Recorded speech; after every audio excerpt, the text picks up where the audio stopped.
Ito isa sa mga pinakamahirap na bansa ayon sa kanilang masusing pag-aaral.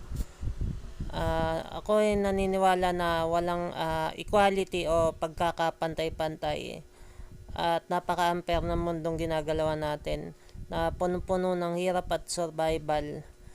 Kasi kung may equality, pagkakapantay-pantay, bakit may hirap, bakit may mayaman, bakit may pumupulot ng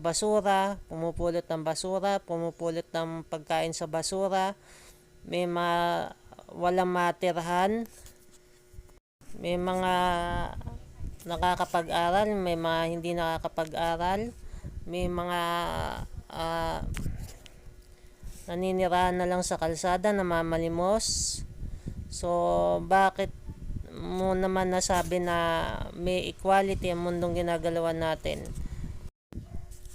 Mula pa nung unang panahon hanggang ngayon, meron slave hanggang sa emperor o may mga noblemen, may mga lower class, middle class, upper class, may mayayaman, may kaya, at yung mahihirap. So, doon pa lang makikita mo na wala naman talagang equality sa mundong ginagalawan natin.